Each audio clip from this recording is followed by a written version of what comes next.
Hello guys, तो आज के सेशन में डिस्कस करेंगे आर्टीरियल ब्लड प्रेशर के बारे में। सबसे पहले मेरे सभी नोट्स आपको वेसेलियस एप्लीकेशन में मिल जाएंगे और मेरी बुक फिजियोलॉजी नोट्स में भी सभी नोट्स मिल जाएंगे। तो ब्लड प्रेशर की डेफिनेशन से स्टार्ट कर रहे हैं। तो ब्लड प्रेशर मतलब जो प्रेशर हमारा जो ब्लड का फ्लोइंग कॉलम है वो क्रिएट कर रहा है वॉल ऑफ द आर्टरीज के ऊपर। ठीक है, तो ये जो ब्लड है यहाँ फ्लो कर रहा है, साथ साथ में ये प्रेशर भी क्रिएट करेगा। ठीक है, इसे कहते हैं ब्लड प्रेशर। तो ये जो ब्लड प्रेशर है वो हम मेजर कर रहे हैं मिलीमीटर ऑफ मर्क्यूरी में।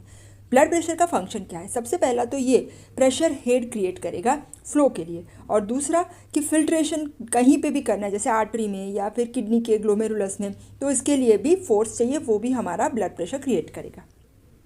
ब्लड प्रेशर के कंपोनेंट्स की बात करें तो इसमें आएंगे systolic blood pressure, diastolic blood pressure, pulse pressure and mean blood pressure. एक के बाद एक डिस्कस कर रहे हैं।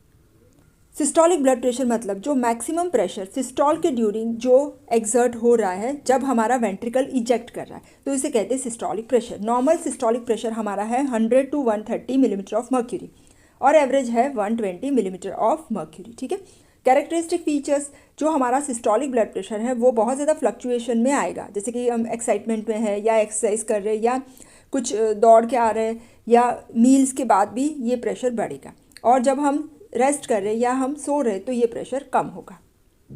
दूसरा है डायस्टोलिक ब्लड प्रेशर, जो हमारा मिनिमम प्रेशर है ड्यूरिंग डायस्टोल।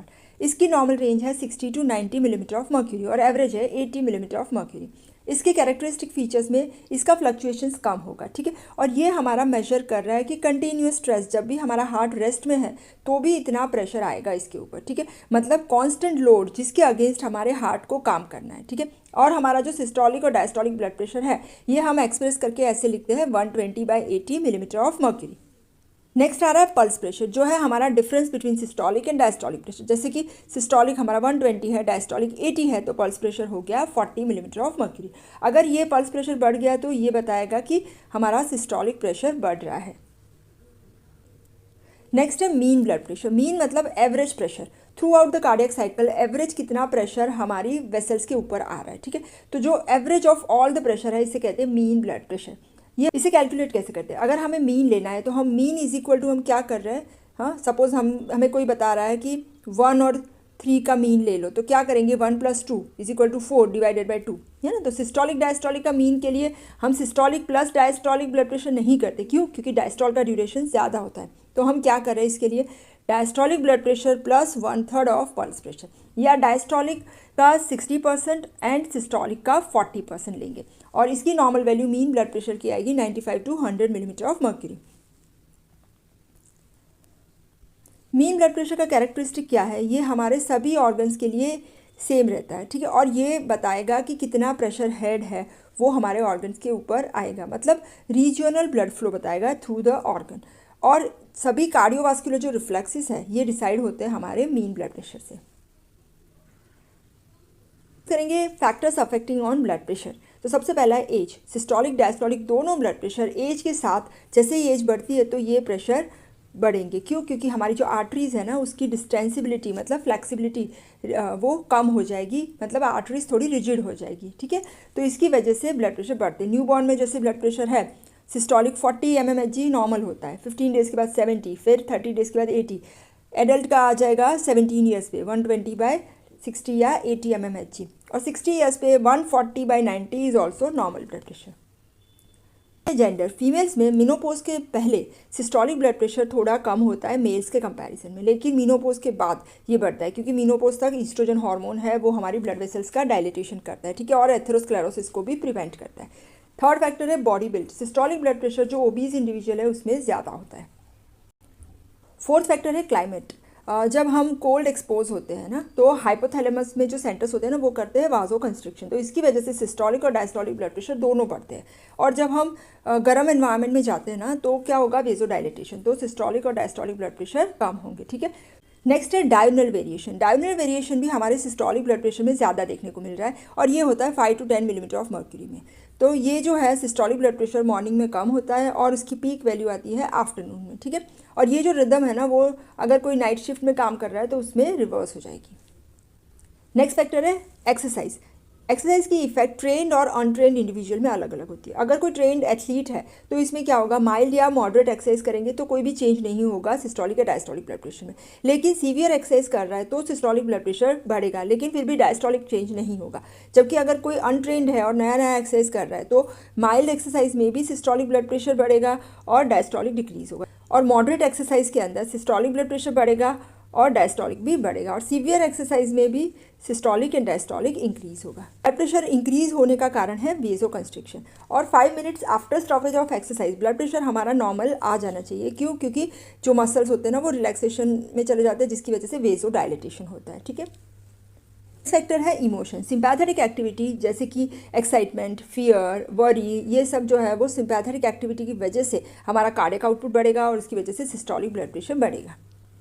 नेक्स्ट है ग्रेविटी का इफेक्ट। तो ग्रेविटेशनल जो फोर्सेस होते हैं ना ये हमारे हाइड्रोस्टैटिक प्रेशर को अफेक्ट करते हैं। तो वेसल के अंदर का जो प्रेशर है, ठीक है, अगर ये वेसल हमारी हार्ट लेवल के नीचे है तो प्रेशर ज़्यादा होगा, और हार्ट लेवल से ऊपर है तो प्रेशर उसमें कम होगा। ठीक है। और ये जो प्रेशर है ना वो इंक्रीज या डिक्रीज कितना कर रहा है, तो हर 1 सेंटीमीटर, अगर 1 सेंटीमीटर नीचे जा रहा है हार्ट लेवल से तो ये 0.77 मिलीमीटर ऑफ मर्क्यूरी बढ़ेगा, जैसे कि हम अपराइट पोजीशन में हैं। ठीक है। और अगर हार्ट के लेवल पे प्रेशर है 100 mmHg, ठीक है, और मैं 50 सेंटीमीटर अबव जा रहा हूँ हार्ट से, तो क्या होगा, यहाँ का प्रेशर अगर ऊपर रख के मेजर कर रहा हूँ तो 50 multiplied by 0.77 100 minus this much, मतलब 62 mmHg यहाँ पे आएगा। और अगर यही नीचे वाली आर्टरी की बात करें तो अगर सपोज 100 सेंटीमीटर बिलो की बात कर रही हूँ तो 100 multiplied by 0.77 is equal to 77, 100 plus 77, तो यहाँ आएगा हमारा 177 मिलीमीटर ऑफ मर्क्यूरी। नेक्स्ट है इफेक्ट ऑफ मील्स। तो systolic blood pressure 5 to 6 millimetre of mercury बढ़ेगा 1 आवर आफ्टर मील। और ये जो होगा ये क्यों चेंज हो रहा है, एक तो हमारा एब्डोमेन डिस्टेंडेड हो जाएगा, सेकेंड हायर सेंटर्स का इन्फ्लुएंस होगा और इसकी वजह से सिस्टोलिक ब्लड प्रेशर बढ़ेगा। डायस्टोलिक ब्लड प्रेशर बहुत ज़्यादा बढ़ता नहीं है, कभी कभी कम भी होता है अगर डाइजेस्टिव ऑर्गन्स की ब्लड वेसल्स का वेजोडाइलेटेशन हुआ तो। नेक्स्ट फैक्टर है हेरिडिटरी। फैमिली टेंडेंसी है अगर हाइपरटेंशन की या हाइपोटेंशन की तो उसमें भी सिस्टोलिक ब्लड प्रेशर ज़्यादा चेंज होता है। ठीक है। फिर during sleep, early hours of sleep में सिस्टोलिक ब्लड प्रेशर फॉल होता है। क्यों? क्योंकि वेजोडाइलेटेशन होगा और हमारा जो बॉडी है वो रिलैक्स स्टेट में जाएगा। लेकिन अगर स्लीप डिस्टर्ब्ड है तो ब्लड प्रेशर बढ़ेगा क्योंकि सिंपैथेटिक एक्टिविटी बढ़ती है। नेक्स्ट है पोस्चर का इफेक्ट। अगर हम सडन पोस्चर में चेंज करें, जैसे कि सोए हुए और सीधा ही खड़े हो जाते हैं, ठीक है, मोमेंटरीली, तो ये ब्लड प्रेशर में भी चेंज करेगा। और हेल्दी इंडिविजुअल में ये रेगुलेट होगा, करेक्ट होगा हमारे बैरो रिसेप्टर रिफ्लेक्सिस से।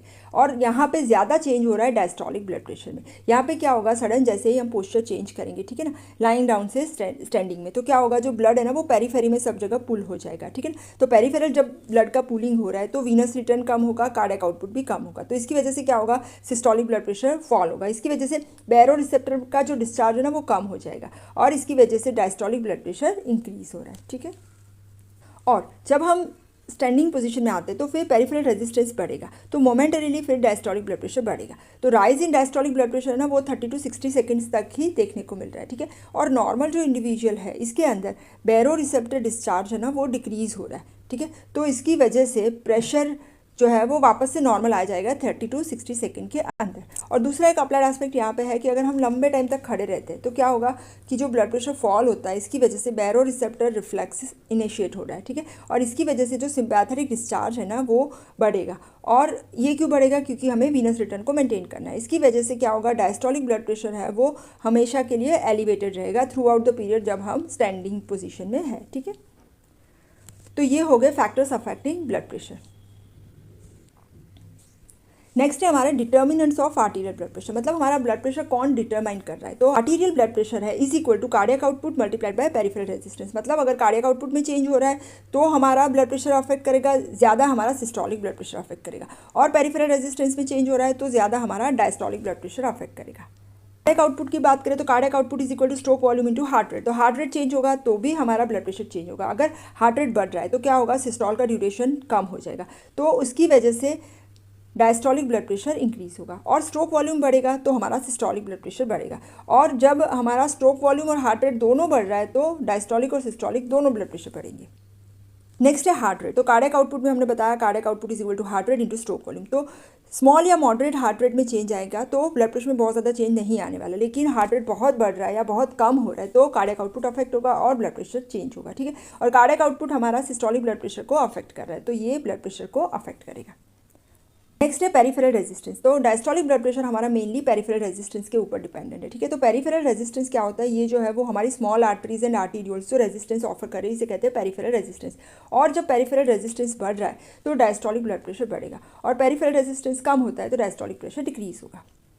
नेक्स्ट डिटर्मिनेंट है ब्लड वॉल्यूम। तो ब्लड प्रेशर हमारा डायरेक्टली रिलेटेड है ब्लड वॉल्यूम के। ब्लड वॉल्यूम बढ़ेगा तो ब्लड प्रेशर डेफिनेटली बढ़ेगा क्योंकि ज़्यादा ब्लड हमारे हार्ट के पास वापस आ रहा है और कार्डियक आउटपुट बढ़ रहा है, ठीक है। और इसकी वजह से ब्लड प्रेशर इंक्रीज होगा, ठीक है। और ब्लड वॉल्यूम डिक्रीज हो रहा है तो ब्लड प्रेशर फॉल होगा। नेक्स्ट है वीनस रिटर्न। कार्डियक आउटपुट हमारा वीनस रिटर्न के ऊपर डिपेंडेंट है तो वीनस रिटर्न बढ़ेगा तो कार्डियक आउटपुट बढ़ेगा क्योंकि ज़्यादा ब्लड वेंट्रिकल के पास आ रहा है, ज़्यादा कार्डियक आउटपुट होगा। और same opposite is true. Next है elasticity of blood vessel. Blood pressure inversely related है इलास्टिसिटी ऑफ ब्लड वेसल के, मतलब इलास्टिसिटी ज़्यादा ब्लड प्रेशर कम। तो जो हेल्दी वेसल्स है वो इलास्टिक होती है तो इसकी वजह से जो एज कम होती है तब हमारा ब्लड प्रेशर कम होता है, ठीक है। और जैसे जैसे एज बढ़ती है तो ब्लड वेसल स्टिफ होती जाती है, इसकी वजह से जो हमारा ब्लड प्रेशर बढ़ता है। साथ साथ में एजिंग के साथ कोलेस्ट्रॉल, फैट, ये सब भी ब्लड वेसल के अंदर डिपॉजिट होता है, इसकी वजह से भी आर्टरी की वॉल है उसकी थिकनेस बढ़ती है और इसकी वजह से भी ब्लड प्रेशर बढ़ता है। नेक्स्ट फैक्टर है velocity of blood flow. Blood pressure जो है वो स्पीड ऑफ ब्लड फ्लो के ऊपर भी डिपेंड कर रहा है। तो स्पीड बढ़ेगी तो ब्लड प्रेशर बढ़ेगा। फास्टर ब्लड फ्लो होगा तो रेजिस्टेंस ज़्यादा लगेगा और रेजिस्टेंस ज़्यादा लगेगा तो ब्लड प्रेशर बढ़ेगा, ठीक है। नेक्स्ट है डायमीटर ऑफ ब्लड वेसल। तो ब्लड प्रेशर हमारा इनवर्सली रिलेटेड है डायमीटर ऑफ ब्लड वेसल के। डायमीटर अगर कम है, नैरो है तो प्रेशर ज़्यादा होगा और डायमीटर अगर ज़्यादा है, वेजोडाइलेटेशन है तो प्रेशर कम होगा। नेक्स्ट डिटर्मिनेंट है विस्कोसिटी ऑफ ब्लड। तो विस्कोसिटी अगर ज़्यादा होगी तो ब्लड प्रेशर कम होगा। तो blood pressure is directly related to viscosity of blood. और जो ब्लड हमारा ज़्यादा थिक होगा तो फ्रिक्शन उसके अंदर जो है वो ज़्यादा होगा और इसकी वजह से रेजिस्टेंस बढ़ेगा और ब्लड प्रेशर बढ़ेगा।